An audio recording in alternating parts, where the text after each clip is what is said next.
నమస్తే, welcome to BCN news. నేను విజయలక్ష్మి. ముందుగా ముఖ్యాంశాలు. దావాస్ లో అనేక సమావేశాలు, సదస్సుల్లో పాల్గొన్న నారా లోకేష్. ఏపీ ప్రభుత్వం టెక్ ను ఎలా వినియోగించుకుంటుందో వివరించిన మంత్రి.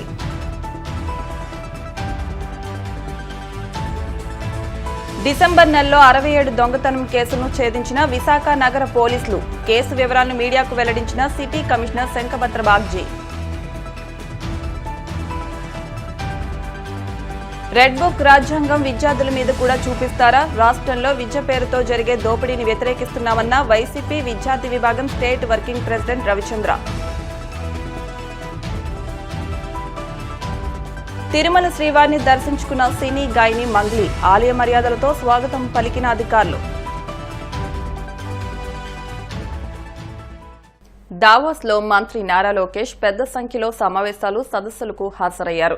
బెల్వెడేర్లో కృత్రిమ మేధ సద్వినియోగంతో తెలివైన, స్థిరమైన భవిష్యత్తు నిర్మాణం అనే అంశంపై ఏర్పాటు చేసిన రౌండ్ టేబుల్ సమావేశానికి కూడా ఆయన హాజరయ్యారు. ఈ కార్యక్రమంలో నారా లోకేష్ మాట్లాడుతూ, నేటి అధునాతన సాంకేతిక యుగంలో సులభతరమైన పాలనా విధానాల అమలు కోసం ఏఐని వినియోగించేందుకు ప్రపంచ దేశాలు పెద్ద ఎత్తున పెట్టుబడులు పెట్టేందుకు మొగ్గు చూపుతున్నాయని వివరించారు. ఈ ఏడాది గ్లోబల్ ఏఐ మార్కెట్ $243 బిలియన్ చేరుకోనుందని, ఇది 2030 నాటికి ప్రతి ఏటా 27.67% వృద్ధి సాధిస్తుందని వెల్లడించారు. Andhra Pradesh is always known for being at the cutting edge of technology and governance, or GovTech as we call it. In the third term of Mr. Naidu, we have the Real-Time Governance Center in place, and that was where we are assimilating all the data across various data sets, and how can we use it for real-time decision making. But now with AI arriving, I think it can fundamentally transform governance, and I'll give you a few examples of what we're doing. First one is education. From being a passive learner to an active learner in the classroom. So we're doing this project where, it's a 45 minutes class, and then you have a 2-minute video, which we're working with the Khan Academy. And we're coming up with 5 questions at the end and gamifying it and giving kids a clicker, a simple clicker with A, B, C, D option. And sort of gamifying it and using AI to actually prescribe homework based on results. And we want to track this data in a very, very long term. So that's one example of it. The other example is using AI in identifying beneficiaries for various government programs. That's the second project that we're doing. Third project is delivery of government services using technology. So we have an agreement where through various platforms we can now deliver. And one of it being ahead is Meta on it. Right. WhatsApp governance, as we call it. We're also working with Google in a similar platform. So I think there's a role to play. Government's job is to open up and create use cases that can then be scaled up. But then, of course, I think the initiative will also have to be led by the innovators. I mean, if you look at it, jobs are under threat, but they're typically the white-collar jobs. Yeah. I think and every industrial revolution has shown that it creates more jobs than what people lose. History shows that. So I don't believe that AI will reduce the number of jobs, but I think it will change the order of jobs. I believe the next, the jobs that are going to get created in the next decades are going to be in areas that we're yet to discover. And that puts a lot of pressure on HRD ministers like me who are trying to figure out the curriculum and the entire ecosystem. Saying that, fundamentally AI is here. It's going to change our lives. And as a government, we are looking at how can we expose women to basic AI tools, students to basic AI tools, farmers to basic AI tools. I think that can fundamentally transform their lives. It can double their income in certain use cases. So just giving them that access and exposure alone can transform the way they're living. Visakha నగర పరిధిలో December నెలలో 67 దొంగతనం కేసులను ఛేదించి 91 మంది ముద్దాయిలను arrest చేసినట్లు police commissioner Shankhabrata Bagchi తెలిపారు. విశాఖలోని commissioner కార్యాలయంలో కేసు వివరాలను ఆయన మీడియాకు వెల్లడించారు. అరెస్టు చేసిన వారి వద్ద నుంచి దాదాపు 90,50,000 విలువైన చోరీ సొత్తులు స్వాధీనం చేసుకున్నామన్నారు. ముందు జాగ్రత్త చర్యల వల్ల ఈ సంక్రాంతి సీజన్లో దొంగతనాలను అరికట్టగలిగామన్నారు. మంత్ లో 67 కేసులు డిటెక్ట్ చేసి 91 అఫెండర్ ని మనం పట్టుకున్నాము. 1 కేజీ 12 గ్రామ్ గోల్డ్, 2 కేజీలు 478 గ్రామ్ వెండి, క్యాష్ 12,07,660 రూపాయలు, 10 motorcycle, 1 auto, 329 mobile phone, 100 metre copper cable, మొత్తం ప్రాపర్టీ విలువ వచ్చేసి 90,53,226 రూపాయలు. మనం సెప్టెంబర్ చూస్తే 86 లక్షలు అక్టోబర్ 88 లక్షలు, నవంబర్ 89 లక్షలు, డిసెంబర్ 90 లక్షలు. అంటే ప్రతి నెల లాస్ట్ టైం కంటే ఎక్కువ రికవరీ చేస్తున్నారండి. అందుకే నేను DCP crime, ADCP crime, ACP crime and inspector, sub inspector, ASI, head constable, home guards, crime wing లో పనిచేస్తున్న అందరికీ హృదయపూర్వక అభినందనలు తెలియజేస్తున్నా. Keep it up. మన అందరికీ తెలుసు, సంక్రాంతి రోజుల్లో ప్రతి సంవత్సరం వైజాగ్ నుండి చాలా మంది సొంత ఊరికి వెళ్తారండి. అప్పుడు ఇల్లు లాక్ చేసి వెళ్తారండి. ఆ లాక్డ్ హౌసెస్ లో ప్రతి సంవత్సరం హౌస్ బ్రేకింగ్ జరుగుతాయి. చూస్తే 2021 12 హౌస్ బ్రేకింగ్ జరిగాయి డ్యూరింగ్ సంక్రాంతి రోజుల్లో. 2022 సంవత్సరం 8 హౌస్ బ్రేకింగ్ జరిగాయి సంక్రాంతి రోజుల్లో లాక్డ్ హౌసెస్ లో. 23 సంవత్సరం 9 హౌస్ బ్రేకింగ్ జరిగాయి సంక్రాంతి రోజుల్లో. 24 సంవత్సరం లాస్ట్ ఇయర్ 12 హౌస్ బ్రేకింగ్ జరిగాయి సంక్రాంతి రోజుల్లో. ఈ సంవత్సరం మన అందరికీ తెలుసు, మన డీసీబీ క్రైమ్ అధీనంలో ఊరికి వెళ్లి, ఇంటికి వెళ్లి ఒకవైపు అవగాహన కల్పించడం, మరోవైపు locked house monitoring system app download చేయించడం, గస్తీ బాగా పెంచడం జరిగింది, పెట్రోలింగ్ పెంచడం జరిగింది, బీచ్ సర్వీస్ పెంచడం జరిగింది, మారుమూల ప్రాంతం మీద ఫోకస్ చేయడం జరిగింది. ఈ సంవత్సరం సంక్రాంతి రోజుల్లో 3 మాత్రమే జరిగాయి హౌస్ బ్రేకింగ్ లాక్డ్ హౌసెస్ లో. అందులో కూడా ఒకటి ఆల్రెడీ డిటెక్ట్ చేశాము, ముద్దాయిలను అరెస్ట్ చేస్తున్నాం. ఇంకొక దాంట్లో కూడా క్లూజ్ ఉన్నాయి, త్వరలో డిటెక్ట్ చేస్తున్నాం. సో ఇది దాదాపు చాలా ఆఫెన్సెస్ ఈసారి మన వాళ్ళు ప్రివెంటివ్ స్టెప్స్ తీసుకొని అరికట్టగలిగారు. అందుకే నేను మరొకసారి డీసీబీ క్రైమ్ అధీనంలో మొత్తం Vizag city police crime wing కి హృదయపూర్వక అభినందనలు తెలియజేస్తున్నాను. రాష్ట్రంలో విద్య పేరుతో జరిగే దోపిడీని వ్యతిరేకిస్తున్నట్టు తెలిపారు వైసీపీ విద్యార్థి విభాగం స్టేట్ వర్కింగ్ ప్రెసిడెంట్ రవిచంద్ర. మంత్రి లోకేష్ రెడ్ బుక్ రాజ్యాంగం విద్యార్థుల మీద కూడా చూపిస్తారా అని ప్రశ్నించారు. చంద్రబాబు హయాంలో మళ్లీ అడ్డుగోలుగా ఫీజులు వసూలు చేస్తున్నారని ఆరోపించారు.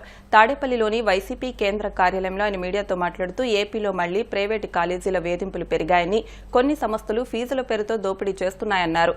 ఇంటర్మీడియట్ బోర్డులో నారాయణ సంస్థ సిబ్బందిని నియమించడం సిగ్గుచేటని, ఫీజుల గురించి వేధిస్తే వైసీపీ హయాంలో బ్లాక్ లిస్ట్ లో పెట్టామని గుర్తు చేశారు.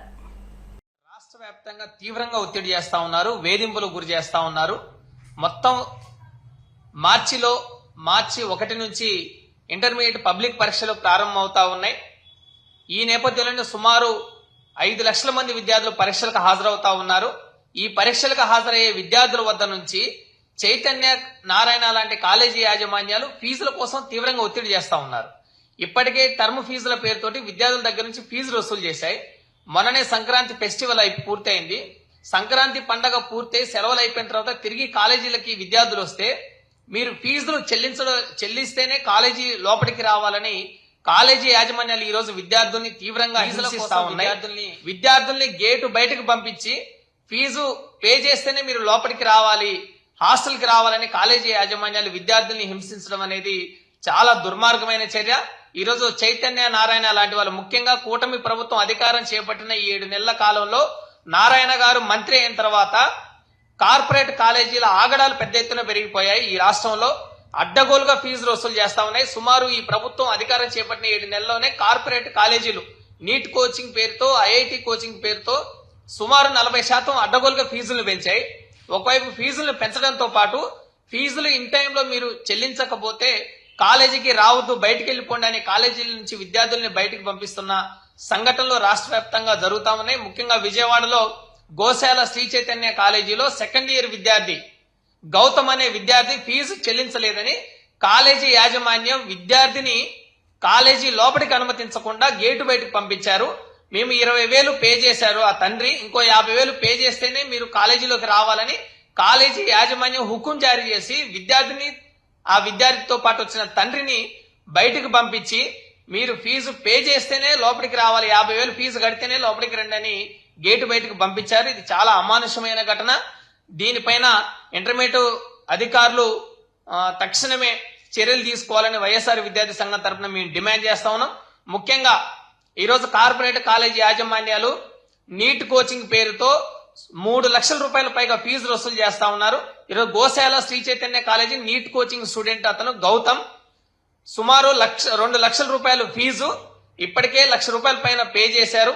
20,000 రూపాయలు మేము పే చేస్తాము, మిగిలిన 50,000 కొంత టైం ఇవ్వండి అని టైం బాండ్ పేరెంట్ అడిగితే టైం బాండ్ ఇవ్వకుండా కాలేజీ యాజమాన్య విద్యార్థిని బయటకు పంపించడం అనేది చాలా అమానవీయమైన ఘటన ఇది. విద్యార్థికి చదువు నిరాకరించే హక్కు కాలేజీ యాజమాన్యానికి లేదు. మీరు ఒక్కసారి కాలేజీలో చేరిన తర్వాత టర్మ్ ఫీజుల పేరుతో ఫీజులు కొంత పే చేసిన తర్వాత మీరు చదువు చెప్పాల్సిన బాధ్యత కాలేజీ యాజమాన్యాలకు ఉంది. విద్యార్థిని బయటికి పంపించే హక్కు మీకెక్కడిది? విద్యని నిరాకరించే హక్కు మీకెక్కడిది? మీరు ఫీజు వసూలు చేయాలంటే, ఫీజు అడగాలంటే విద్యార్థి తల్లిదండ్రులు ఉంటారు కదా, తల్లిదండ్రులని తండ్రి వచ్చాడు విద్యార్థితో పాటు, తండ్రిని ఫీజు అడగకుండా విద్యార్థిని ఎందుకు మీరు బయటికి పంపించారని మేము ప్రశ్నిస్తా ఉన్నాం. అందుకనే విద్య పేరుతోటి ఈ రోజు ఒక దోపిడీ జరుగుతా ఉంది. సొసైటీల పేరుతోటి రిజిస్ట్రేషన్లు చేసుకొని ప్రభుత్వాల నుంచి పన్ను రాయితీలు చేసుకొని పెద్ద ఎత్తున ఫీజుల దోపిడీ కొనసాగిస్తా ఉన్నారు. ఈ రోజు రాష్ట్ర వ్యాప్తంగా చైతన్య నారాయణ లాంటి విద్యా సంస్థలు సొసైటీ ముసుగులో ఫీజుల దోపిడీ యథేచ్ఛగా కొనసాగిస్తా ఉంటే ఈ ప్రభుత్వం ఏం చేస్తా ఉంది? అయ్యా లోకేష్ గారు, మీరు ఏం చేస్తా ఉన్నారు?